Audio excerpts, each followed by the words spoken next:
Magandang hapon po sa inyo lahat. Nauna, dahil sa mga katanungan ninyo, inisa ko na lang po ang sagot. I welcome any investigation. Let the facts speak for themselves. Wala po akong tinatago. Wala po akong kinakatakutan dahil wala akong kasalanan. Hindi ako sangkot sa anumang anomalya.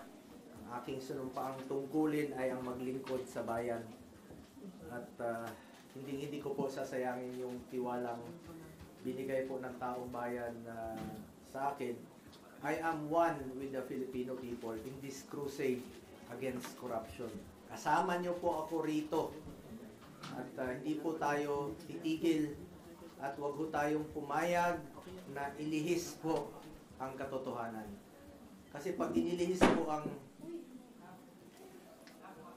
nailihis po ang katotohanan, magulo po yan.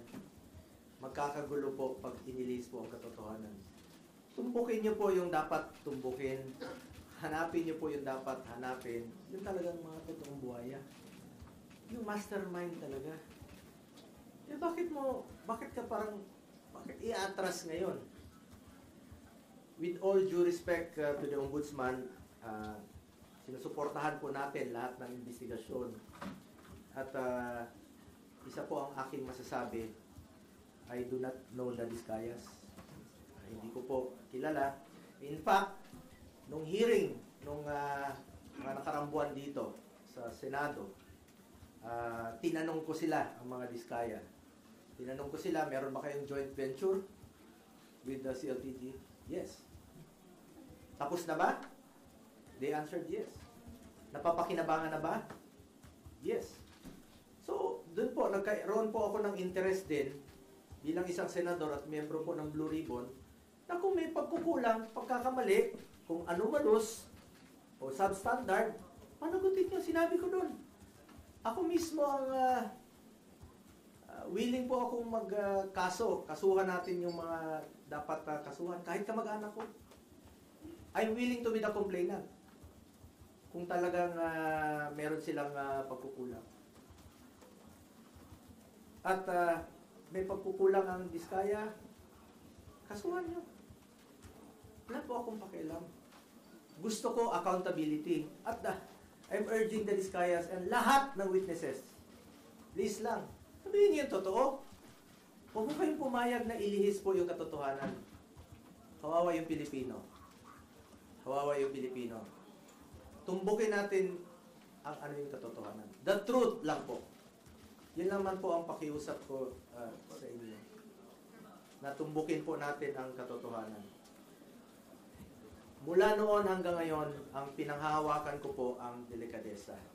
I observe delikadesa in my whole life. Bilang isang probinsyano na taga Mindanao, ang Genyong Bisaya, pangalan ko lang po ang aking pinanghahawakan at hindi ko sasayangin yung tiwala at boto na binigay po ng taong bayan. Ginawa niyo ako number 1. Hindi ko sasayangin yung tiwala binigay niyo po sa akin. At serbisyo lang po ako. Yan po ang kailangan ng taong bayan ngayon. Makatrabaho na tayo at makapagserbisyo po tayo sa ating mga kababayan.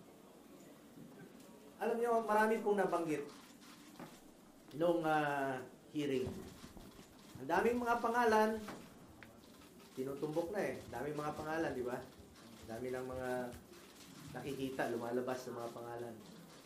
Ilang kongresista, ilang mga opisyales, tinutumbok na. Sana naman, ituloy nyo na. Yun po ang gusto nating malaman. Ulitin ko, I am one with the Filipino people. Alamin yung katotohanan. Tumpukin natin kung sino yung may kasalanan. Yung flood control ang issue dito. Yung ghost projects ang issue dito. Yung mga substandard projects ang issue dito. Mga anomalous projects ang issue dito. Panagutin natin ang dapat managot. Huwag tayong lumihis. Ano to? I-cover up? Ano to? Para ilihis yung atensyon sa totoong may kasalanan? Totoo lamang po. I am for accountability. Dapat panagutin po ang dapat managot. Please lang, nakikiusap po ako, let's make those responsible Let's make them accountable for all this mess. Panagutin po natin ang dapat panagutin. Balikan ko lang po yung sa Senado. Dami na pong na-mention. Dami pong na-mention about the Discayas. Umabot na nga tayo sa Ilocos Norte na merong proyekto doon. Umabot na sa NBI, may proyekto ang Discayas. Iyan ang maaaring naging negosyo nila, makipag-joint venture, magpagamit po ng lisensya. Kung may kasalanan, panagutin niyo po. Panagutin niyo. Panagutin po natin. Hindi ko po kilala mga Diskaya. Wala po akong kinalaman sa kanila at wala po akong pakialam sa mga Diskaya. Kasuhan niyo. Kung kamag-anak ko kasama dyan, nag-joint venture sila, noong 2017, umatras na nga Hindi, panagutin natin. I'm willing to be the complainant. Walang problema doon. Willing po ako na isa ako sa magiging complainant. Huwag niyo po ipahid sa akin ang dumi para kayo ang pumuti. Huwag naman po ang gano'n.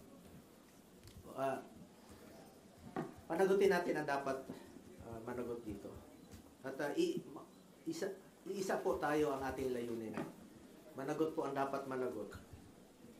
Ang dami na po nabanggit na kasama ng Diskaya, joint venture ng Diskaya. Yun ang imbestigahan. I am one with ICI.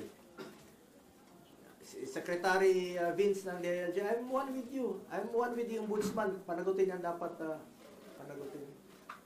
Kilala po ako ni Secretary Vince noon paano ako magtrabaho.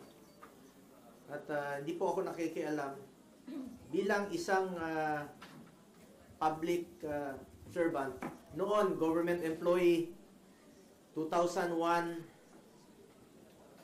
1998 pa po, sa congressional office ni former President, former Congressman, former Mayor Rodrigo Duterte. Nang naging mayor siya, isa lang po ang pinakiusap ko noon. Sabi ko, pag pumasok yung kamag-anak ko sa government transaction sa City Hall, I will resign. Pag pumasok sila sa Malacanang noon, I will resign. Dahil I observed delikadesa. Pinapili ko noon. Pumasok kayo, alis ako.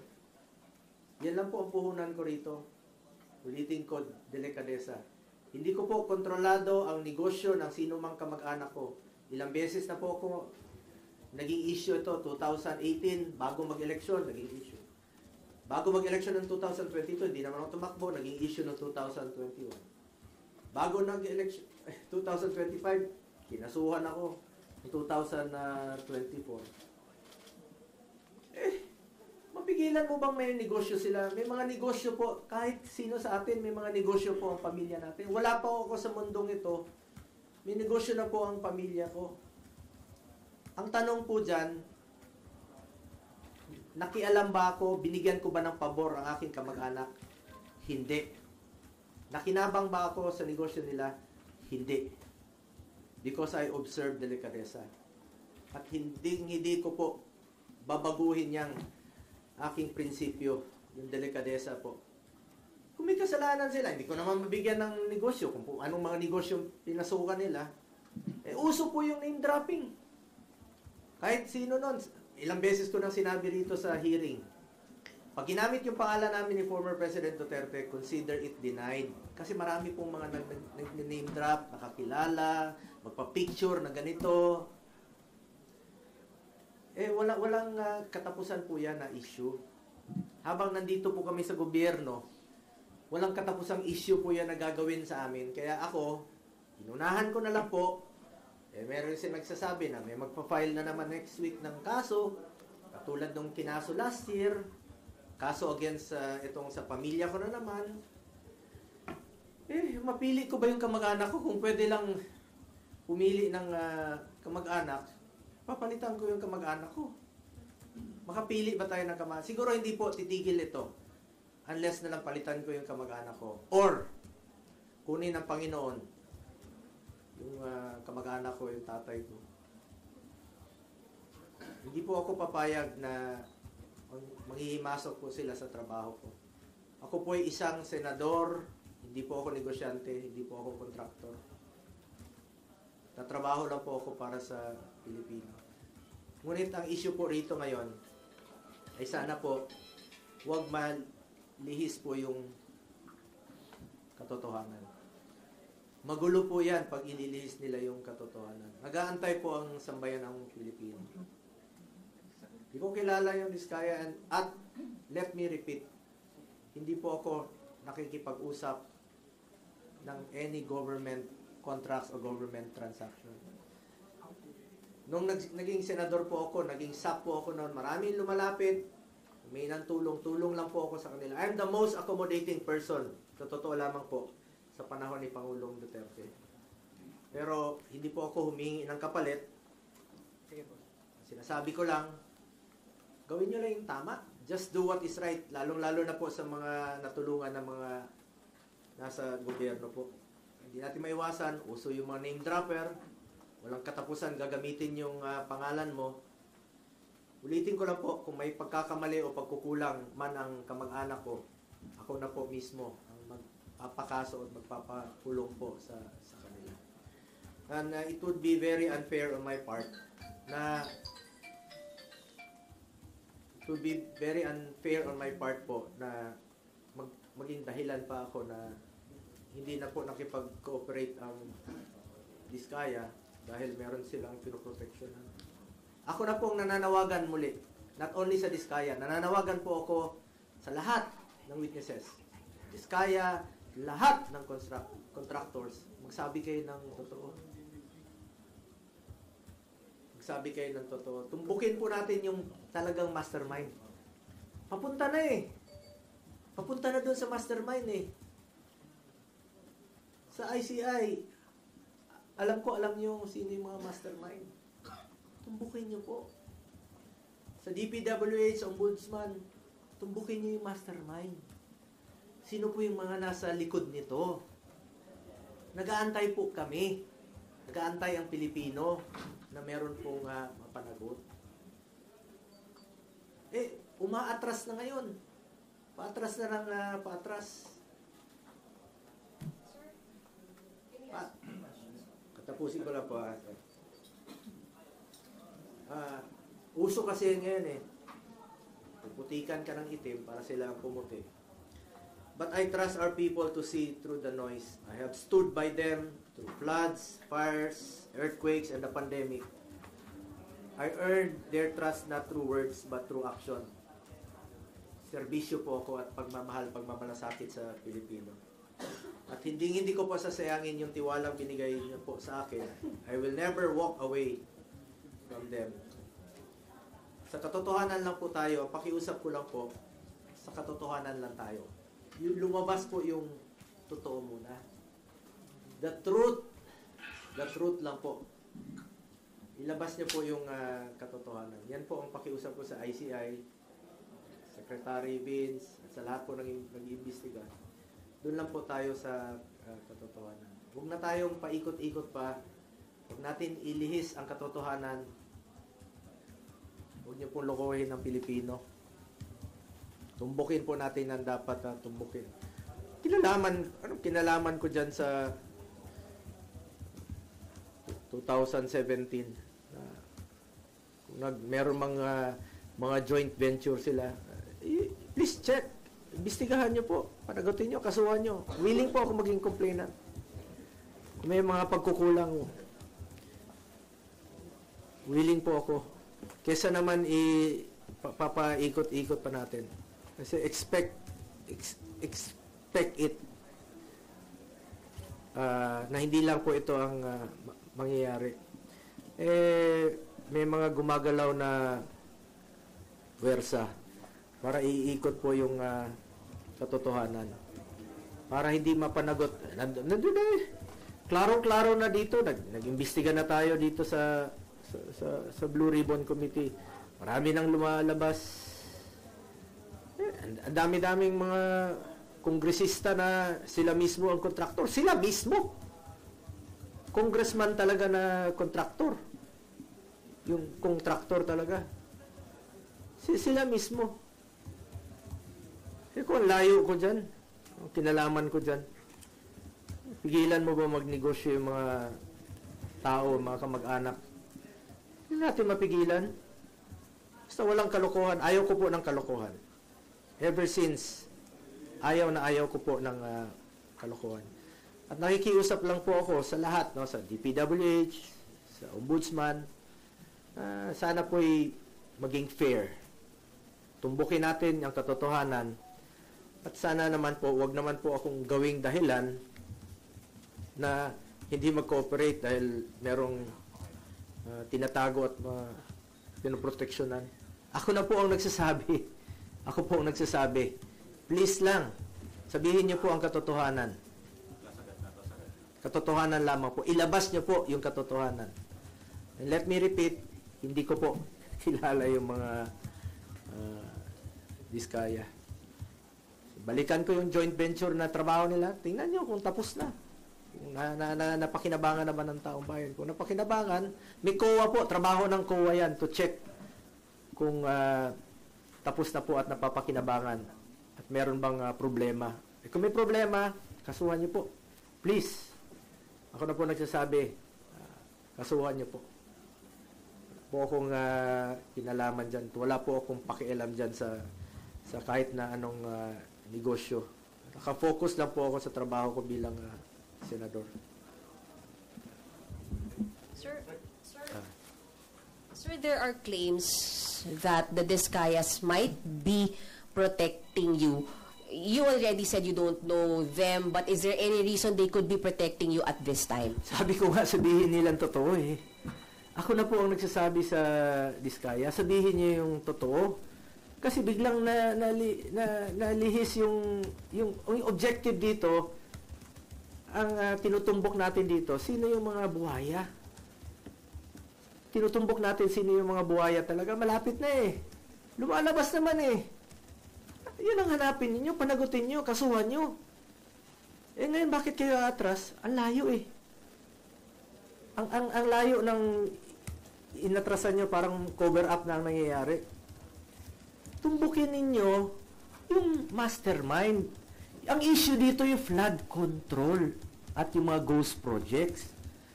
Bakit aatras ka ngayon? Kaya ako nananawagan sa lahat ng mga witnesses, magsabi kayo ng totoo. Wala kayong dapat itago. At wala silang dapat proteksyonan sa akin dahil wala po akong kinalaman. Hindi ko naman sila kilala. Hindi naman po ako nag-i-involve sa any government transactions. Di po ako nakikialam dyan. Wala po makakapagturo na may kinausap po ako, nakisali ako sa any government transactions. Senador po ako. Trabaho lang po ako dito, nagsiservisyo lang po ako sa taong bayan.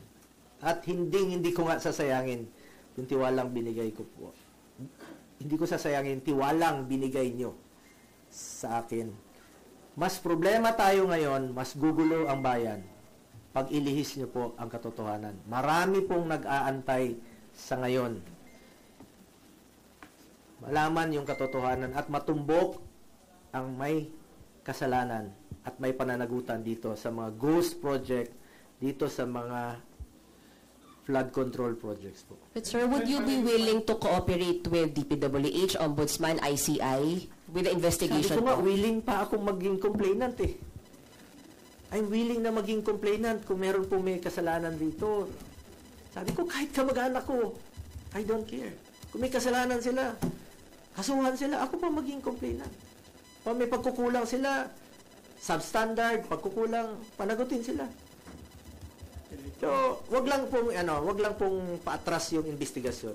Since ito yung pabalik po pala yung kanino? Binabalik ng malapit na. Alam naman ng taong bayan, sabi ko nga, paakyat na eh. Lumalabas na sa mga hearings dito, sa investigation.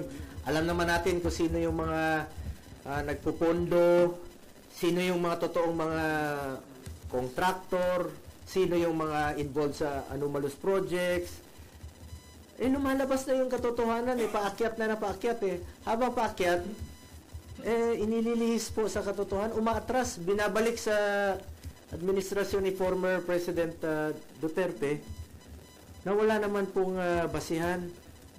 Hindi ko naman sinasabi na perpekto yung administration ni former President Duterte noon. Pag may nababalitaan siyang involved sa corruption, tinatanggal naman niya. Hindi ko sinasabing perfecto. Ngunit ito ngayon, nandito yung malala 22 to 25. Nandito yung malala. Hindi naman puputok yan kung hindi malala Sa tingin niyo tina-target po kayo? You're being targeted. Sigurado. Kasi sabi ko nga, unti-unti na kaming ni-eliminate. Pag-identified with the past President Duterte, ni-eliminate. Taong bayan na po ang humusga.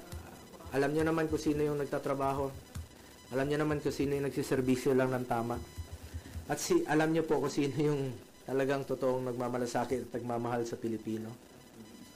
So sir, para po sa inyo, yung announcement po ng investigation dun sa CLTG ay panglilinis lang? Yes. Bakit?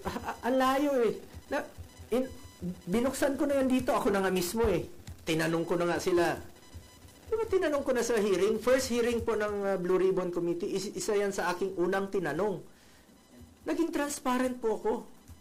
Una kong tinanong yan. Sabi ko, sa inyo, meron kayong joint venture? Yes. Tapos na? Yes. Napakinabangan? Yes. After 2 months, babalikan mo, tas sasabihin mo na hindi na nag-cooperate, pinoprotection. Open nga yun.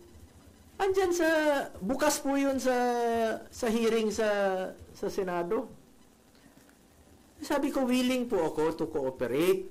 Willing po tayo malaman ang katotohanan. And willing po ako na maging complainant dito kung kakailanganin. Kahit kamag-anak ko, kasuhan nyo, kung meron silang kasalanan at may pagkukulang yung kanilang mga trabaho. Let me repeat, wala pa ako sa mundong ito, hindi pa ako pinapanganak, may mga negosyo na po ang pamilya ko. Wala pa ako, hindi pa ako senador, may mga negosyo na po yan. At for the record, retired na po yan. 2019, may facts dyan, may katotohanan dyan. Retired na po yan, 2022, 2019, hindi na po sila involved. Ngayon ko nga lang na-discover recently, nung nabuksan po yan dito sa hearing, kaya ako na po mismo ang nag-research. Importante, hindi siya anomalous. Importante, wala siyang kalokohan. Sabi ko nga, expected ko na po ito at wala pong katapusan ito hanggang hindi ko palitan ang kamag-anak ko o hindi sila kunin ng Panginoon. Senator, based on your research, wala kayong nakitang anomalous doon sa company ng tatay niyo po, tama? Ganun po ba? Opo. Sir, sino yung retired? Yung tata, yung license nila, So they're not operating anymore? yes, no more. Since where? Since when? Ito last po yata nila is 2019 at officially 2022 retired na po sila. As in retired na, parang wala na, parang sinara na po talaga noon pa. At parang tinapos na lang po yata nila yung kanilang trabaho noong 2019. At hindi na po sila nila ginagamit. Alam niyo itong Diskaya, uso yung ginagamit yung lisensya. Uso yung joint venture noon kahit saan po. Kahit sabi ko, umabot na nga ng Baguio, umabot ng NBI, umabot ng Ilocos Norte. Ang daming dapat tingnan na lugar, Mindoro. Bakit ka atras doon sa 2017 sa Davao, hindi naman flood control, hindi naman ghost project, hindi naman anomalous. Bakit mo atrasin doon? Para lang idawit yung pangalan ko. Sabi ko, unfair nga. Unfair na atras ka. Yan, sadyang inililihis nga yung issue. Sana po, fair lang po. Ako, nirespeto ko po ang ating ombudsman, nirespeto ko po ang DILG, ng DPWH, nirespeto ko po ang ombudsman, nirespeto ko po ang ICI sa kanilang mandato at willing tayo to cooperate. Basta tumbukin po yung katotohanan. The truth lang po. Doon lang tayo sa katotohanan at hindi tayo magkakamali. Sa totoo lang po tayo. Joint venture between CLTG and St. Gerard. Sabi sir, they were able to bag contracts sa Davao, hundreds of millions. Did you know about it? Were there favors given para makakuha ng contract sa Davao? Sabi ko, ulitin ko, since 2001, mayor pa si Mayor Duterte, hindi po ako nag-influenza, never po ako nag-influence, never ko po ginagamit ang aking posisyon. Kaya sinabi ko kanina, nakialam ba ako para bigyan ng pabor ang aking kamag-anak? Hindi. Nakinabang ba ako dito? Hindi rin po. Because I observe delikadesa. At yan po ang aking puhunan hanggang ngayon. Delikadesa. Hindi lang po sa mga government projects issues. Sa lahat po ng bagay, I observe delikadesa. Prinsipyo po yan sa buhay at hindi ko yan sasayangin. Yung binigay niyo pong tiwala sa akin. Let me repeat, I observe delikadesa. Kung ano man po yung napanalunan nila noon, kanila po yun. At recently ko lang po nalaman, kaya nga po, tinake up ko rin po sa Blue Ribbon Committee. Tinanong ko yan doon sa kanila. At sinagot naman po ng mga Diskayas. Wala po ako tinatago. Ako na nga mismo nagtanong eh. Nasa records naman po. Tingnan niya lang po sa records. Ako mismo ang nagtanong sa kanila. Sen, sino yung tingin mo naglilihis ng issue para mapunta sa inyo? Alam naman natin kasi meron nang natutumbok eh. Meron na pong natutumbok na mga tao sa taas, yung mga involved talaga rito. Yun po ang I'm sure isa sa mga rason na inililihis na po ang issue. But I'm appealing sa mga kababayan natin, kapwa nating Pilipino, please, huwag ho tayong pumayag. Huwag ho tayong pumayag. Huwag ho tayong pumayag na lokohin po tayo. Huwag ho tayong pumayag na ilihis po yung totoong issue rito. Yung mga flood control, yung mga ghost projects. Yun po ang tumbukin dapat. Kung sino po yung may kasalanan, panagutin po natin. Yun ang dapat tumbukin. Ulitin ko, huwag niyo pong ilihis ang katotohanan dahil magulo na po ang ating bayan, mas lalong gugulo po. I am one with the Filipino people in this crusade against corruption. Hindi lang po sa flood control, hindi lang po sa ghost projects, sa lahat po ng korupsyon sa gobyerno. Kontra po ako dyan. Sir, pangako lang sir, sabi po ng ICI just now, posible rin daw po kayong ipatawag. Okay lang po. No problem. Kung ano yung sinabi ko sa inyo rito, very much willing po ako na magsalita. Willing to cooperate. Willing po ako sabihin sa kanila yung totoo. Ayon po sa aking nalalaman. Malinis po ang aking konsensya. Malinis po ang aking konsensya. Sen, hindi ba welcome move po para sa inyo to na iimbestigahan na rin ngayon ng DPWH, hindi lang yung administrasyong Bongbong Marcos, kundi pati yung Duterte administration? Kasi sabi niya sa interview kanina sa ICI ay wala siyang sisinuhin. Oo, lahat naman po. Lahat naman dapat imbestigahan dito. Ang ibig ko sabihin dito, tinutumbok na natin dito yung malala eh. Mga recent na 2022 to 2025. Nandito po yung malalang korupsyon. Pero lahat naman dapat imbestigahan. Pwedeng balikan ng previous administration. Even before pa. Before President Duterte's time, pwede rin nilang imbestigahan kung meron pong anomalous. And sinusuportahan ko po yan. Katotohanan po ang gusto nating malaman po rito. The truth po, the truth. Salamat.